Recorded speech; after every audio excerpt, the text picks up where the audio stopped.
Bali is overrated. Guys, gals, theys and thems, I'm talking to you. If you're planning a trip to Bali, be warned. Everything that you're seeing influencers post, it got us. It got us. It hooked us. It reeled us in. We went, and here's what we went through and experienced. And we're going to start with like the really positives, but then we're going to go into all the reasons we will not be going back. We got catfished. If you're new here, my name is B. And my name is Jessy. And if you like this video, hit the like button and make sure to subscribe for more. And while we know that our experience isn't going to be everyone's experience, it could be.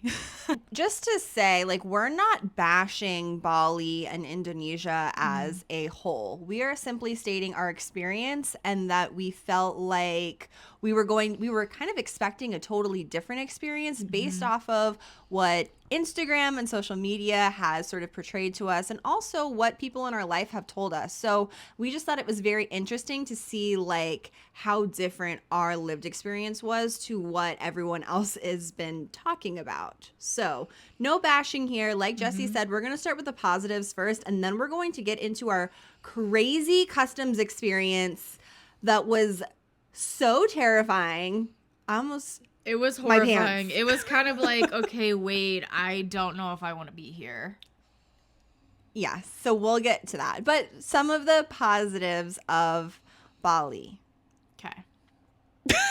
So my most like favorite thing was we did a silent retreat for a few days out in the jungle, and it was fantastic. The nature is like it's unlike any other nature experience I've ever had. The rice fields, maybe we can like show some rice fields or something. It was, oh my God, we had this beautiful like 2-story bungalow that we stayed in the jungle, and just to go out on the top deck, the porch every morning and have like this beautiful like lemon herbal tea and look at the rice fields and just feel like the peace and serenity of all of it was magic. I agree. That was one of my favorite portions of the stay, is the jungle and like being surrounded by nature, and also like the silence. Like that was nice. And they prepared every day. We had like beautiful vegetarian meals, and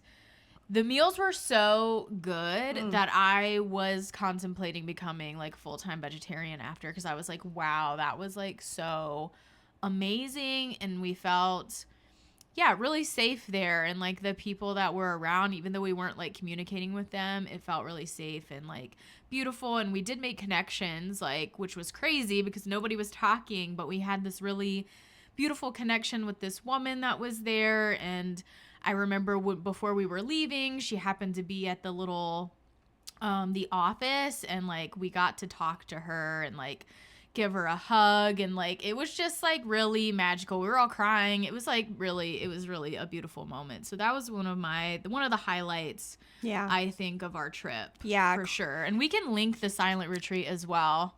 That's what I was gonna say. Let's link it. Obviously Bali is a very spiritual place, and it magnetizes a lot of beautiful souls there, so that is not lost on me. Like I totally felt that. Another positive, when we like got out of the jungle, we went to Canggu, which is like a really touristy like beach town spot, and the weather was really nice, and it was super walkable. Like we got to go around to all these cool shops. Like I know that we went to Royal Codes for her, and like she got all of these like goddess outfits, and like the team there that were working there, the women were so like accommodating and friendly and just like so helpful, and it made her shopping experience really amazing. And like you just felt I feel like you felt really like, I don't know, glamorous. It was like a pretty queen. It was like a pretty woman moment. It totally was. They were like giving me all the different sizes and this accessory and that, and they were telling me, you know, this looks good, this doesn't. Like they were so sweet, each and every one of the women that worked at Royal Codes, and I believe that they were native to Bali, and that was just a really cool experience because I had seen, you know, the shop and the owner on Instagram, and so to actually like go into the shop and like get to feel the clothing and not just buy it online and like wait for it, like that was a really unique experience, and that was like one of my most favorite things. Yeah, it was 10 out of 10. We can link to Royal Codes so Yeah. you can like check out the stuff that they have on their website. It's like, it was cool to like go experience it, and like the store was beautiful too. It Yeah. was like very well kept, very aesthetic, like very nice. Yes. And the other thing that I wanted to say is Bali is of the Hindu culture. And so everywhere, every business, like every car, every taxi that we went into had these beautiful, like little blessings, these offerings. We got to make one basically, and I'll like post our little pictures on the screen so you can see what they look like. But these are like everywhere. They're everywhere. Yeah. And like you can poke incense in them, and it's just like you smell incense everywhere, and it's just like, it's really cool to like see. And then yeah, they're everywhere. Blessings to like the gods, and just I feel like it's also a token of like gratitude, and not just like really like vibed with me. Like I loved that. That was a cool part of being in Bali. Okay, so now we're gonna get into some of the not so positive things that we experienced, and a lot of these reasons are like why we choose to not go back. I don't feel called to go back and give Bali another chance. Like, I don't really feel like I want to go back at all. So yeah. So first we'll start with our customs experience, and Oh my god. that was like a different, it was like the 7th layer of hell, if I'm being totally honest. So we had just gotten off like an 8-hour flight from Bangkok, and oh my god, it took forever to get through customs in Bali. It was probably like 3 hours. It was so It was like long, 3 hours like of waiting in lines and like and it was paying hot. stuff. And It was hot. I remember being so hot and sweaty and just like, and it was going so slow. Yeah. So then, right, we got through it was like we would get through one thing and you think you're done, and you're not. You're not done. There's so many layers. We had to like download a QR code to be able to check our bags, and then we had to go through, like, put them through this metal detector again, and then we got pulled, like, we got chosen. They were like going through our bags because they thought they found something, and we were basically being accused of having like a pot grinder, and it was just a little trinket box that we had gotten from a market in Thailand. Like, we had bought it for my sister-in-law. Like, it was like a little like trinket box. Yeah. And he was digging through our bags and was just like, you guys do pot, you guys do drugs, you guys, you know, and we were like, he's like, where's your grinder? And I was like, honestly, so confused. I mean, I hadn't smoked pot in like 2 years. So I'm like, wait, I don't have a grinder, like, for cooking. Like, I didn't know what he was talking about. I was like, sir, we're sober. And we were like, you can go through like whatever. We don't have this grinder that you speak of. Yeah. And he like showed us on the little like imagery, like what that thing, what like with the shape of what he thought the grinder was. And to be honest, it totally did look like a grinder. But Jess was like, I was like, I have no idea what that is or where that is in the suitcase. I don't even know what that could be. And luckily Jessy was like, oh, I know exactly what that is. We got that at a market in Thailand, and it's this little like jewelry box thing, and like, here you go. And he was like, okay, can I test this? So he did the test, and of course nothing came back. Yeah. And oh my god, he was like so rude. I feel like he was so rude, like, when he came back, because he didn't find anything. Like, he did the I think he was pissed that he didn't find anything. Did the little swab. He was so sure that this was a grinder, and he was gonna get us. I know. He We was like like- ruined his day. He was because we like fit the type. Maybe we were like, wait, is he profiling us because we I have think tattoos so. and Probably. We're tattoos and we're gay. Yeah. They must smoke pot. They must smoke pot. No, he was like low-key pissed. And then he just kind of like would just like, he was rude. He was rude. So he was rude. He was really intimidating. Yeah. So that was like our first experience coming into Bali. And like I said, that was a total foreshadowing to everything else that happened. To the month to come. Because we spent a whole month in this place, not by choice. But then, okay, we're trying to get to our cab, and it's like, you're just kind of like bum rushed by people like begging you. And that was really intense. Like, you're already overstimulated, you're already overwhelmed. It's like, whoo. And we got to our first place, and I think the sheets were dirty. Was it the first night? Okay, so I didn't notice until the next morning. But so like we got this like sick villa to ourselves. Beautiful. It was stunning. It was really cool at first glance. Okay, it was stunning, and then like the longer we stayed, the more you start to kind of notice things. But we had our own private pool. I'll put some photos up so you can see what the villa looked like. It was really dope. Everything was like controlled by like the technology, like voice control. Like it was really lovely. It was at lovely. first glance. At first glance, it was really lovely until it wasn't. And like cleanliness was a thing that we ran into a lot during our stay. Like every hotel I feel like that we stayed at, aside from the one in the jungle, like, which is crazy. Yeah, that's true. The silent retreat was like the cleanest place we stayed, and like it was half outside, half in, you know. Yeah, there was no crazy. AC. The windows were like total, like it was an open space. Like it was like a shelter, but you felt like you were camping within like a cabin, I guess. Yeah, like you had a mosquito net over your bed, but like everything's kind of like still outside. Everything was out. Yeah. But that was the cleanest place. Like every place, and it like I'm not a germaphobe, but like obviously like I like for things to be clean, and like I have a certain standard, and like especially if it's not my own stain on my bed, like like I don't know what that is. I don't know what that is. It was, I don't want to sleep on it. And I think that we both kind of had like, we told them, you know, like, hey, can you please change the sheets? Like there are some stains on there, but it kept happening like every time.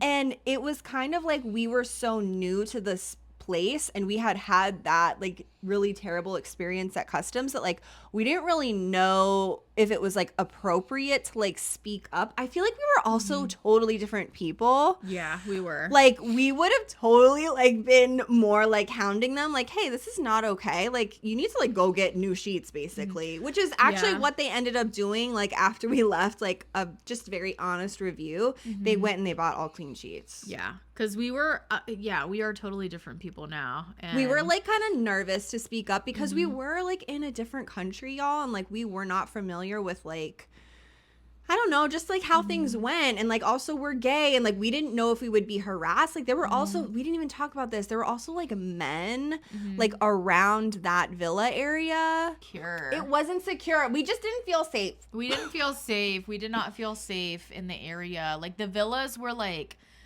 open, like you could just walk off the street, and like, you know, like the villas are down this like alley, and like, you know, you have your door, but it still like feels like there's no like layers of security happening. Like, yeah, you have a security guard, but he's like half the time not there, or like on his phone, not really paying attention to who's coming and going. So that felt really unsafe. Another thing was we did start to walk places from our villa. We were like, okay, like let's see what's nearby, let's go grab like brunch or breakfast, whatever. And we were just like getting harassed. It was like non-stop. And you really had to be abrasive. Like if you think that you're like being a little too intense towards them, like honestly dial it up a notch, because you could say no, which was like, I think coming off of the trip from Thailand, it was so different because we were like, nobody harassed us, nobody was begging us, nobody was like circling us on a scooter, like trying to get us to get on. And that was the experience in Bali. And It was uncomfortable, you know, because like we are two women, and when you're telling a man like no, and he keeps circling you, like my fight kicked in, to be honest, and I started like yelling at them like, get the fuck away from us. No, we don't want to come with you. No. And like then they would leave you alone. So you really have to be abrasive and very like straightforward to the point, and like use your voice, like say it with your chest, otherwise they're gonna like not hear you. They don't take it in. Yeah, that was our experience. The only time anyone listened and left us alone was with us being like very forcefully, and like to me it kind of felt rude, so like I didn't want to do that, but you have to, at least in the area that we were in, because they don't take just a simple no thank you for an answer. They just don't. Yeah. And that can be really triggering. Yeah, and it did feel kind of, you know, like, because that's not the norm for us. Like, we're not like that. We're not, like, it felt, like, rude. It felt so rude, so bizarre. I was like, I feel so strange, like, yelling at these people, but he's not listening to me. And it's not like we're screaming. It was just, like, you raise your voice a little bit, like, no. Yeah. You're just like, get away from me. No. I said no. Like, I remember saying that. Like, I said no, looking them in the eyes, and then they finally would like go away. So that was like uncomfortable and intense, and that happened like, I feel like every time that we ventured out and we were just walking anywhere, just trying to like walk, you know, it was like oh my god, it made us, even though Canggu is very walkable, or Canggu is very walkable, it made us not feel inclined to walk because we did not want to get harassed. And then I'm just thinking about the flip side and just trying to have like empathy and compassion for like these people that are like quite literally begging for like, hey, can I give you a ride? Hey, can I give you this pamphlet? Like they are so desperate for money. And that makes me feel like really icky inside, and also just like very grateful for like what we do have, and I'm like just sending them a lot of love right now. Yeah. Bali's kind of like IG versus reality, because yes, are there like super aesthetic places in like the Canggu area, the touristy areas? Yeah. Absolutely. But if that same influencer who's showing you that like super aesthetic coffee shop that's like so curated and lovely just panned a little bit to the left or to the right, you would see piles of trash. You're not smelling like the trash that's everywhere, and like there are wild dogs everywhere. It's like, don't be fooled. Don't be fooled by it. Doesn't all look perfectly like curated, beautiful, like dope aesthetic buildings. Yeah. There are definitely some like that, but like Jess said, like right next door is like trash. Yeah. Or like a dilapidated building, or like it's just like a sketchy something. Yeah. And it's kind of rough. It's kind of rough, and it's also like really shocking when you first get there, because I think in my mind, and in yours maybe too, we were seeing all of this, you know, I had like a folder saved in my Instagram of like all of these places in Bali. I'm like, oh my God, Bali's going to be so magical, so beautiful. Everything's so clean, so amazing. And then you get there and you're kind of shocked. You're like, oh, this is not what I saw online. Yeah. Also, don't drink the water. I think that this kind of goes without saying, but maybe some people don't know this, and so that's very important. Actually, I didn't know it. Like before we even in the shower, we traveled. Like we had to intentionally keep our mouths closed in the shower so water doesn't even trickle in. Don't use the water when you're brushing your teeth, because you will get Bali belly. You will get sick, and that you don't want that. And I didn't get it. Unfortunately, I think she did. It was rough. You get bloated. Things are just moving through you, leaving you, and luckily, I don't think never leaves you. The experience never leaves you. Luckily, you did not have that bad of a case, and it was like over within a day. But we've heard some like horror stories, so be very intentional and careful with the water. We were super excited to go to the beach. We love the water. We love the ocean. And it was stunning at first. Obviously, like it's an ocean. However, we quickly noticed, oh my God, there's so many dogs everywhere. Yeah. And like at first glance, that's like super cool. We love dogs, we love animals. However, we look to the side and there's literally dogs crapping right on the beautiful beach. And it's like, ew.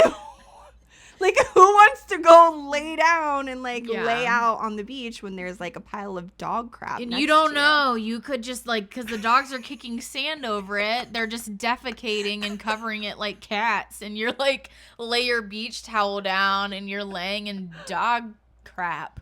So we didn't lay on the beach. So we did not lay on the beach. I hardly wanted to even walk on the beach, to be honest with you. There is, like I said before, trash everywhere. It was just, it felt very unkempt. Yeah. I'll say. Yeah.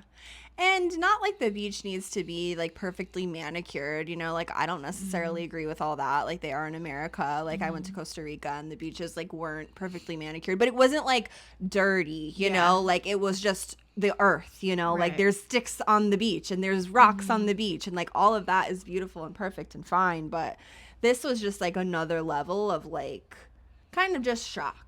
Yeah, it was a very shocking part because we were really looking forward to like laying out and like swimming, which we did swim once. And then that was it. That was the extent. Yeah, we ran into the ocean. It was really fun, but the waves were super intense and there is like a lot of surfing there, which I wish I would have done, but I didn't feel safe. So don't recommend because from what we saw, it was a sketchy surfing program. So all in all, like that was our experience. I just want to like say this again. That was our experience. It might not be yours, but it is something to take into consideration. Like these influencers who are out there who are pushing like, you know, Bali and like only showing you the really curated, like beautiful spots. Like that's not reality. And yeah, just be aware before you go. Like these are things to take into consideration. And we obviously can't speak to the other areas. Like we kind of wanted to go to Ubud and, you know, maybe that is like a totally different experience and not at all, you know, what we just described. Unfortunately, our experience was just so terrible that we don't even want to go back to see. But like that might not be the case in other parts of Bali because it is quite a big area. Right. If you like this video, make sure you like it, hit the subscribe button, and as always, take what you need, leave the rest, and go love yourself.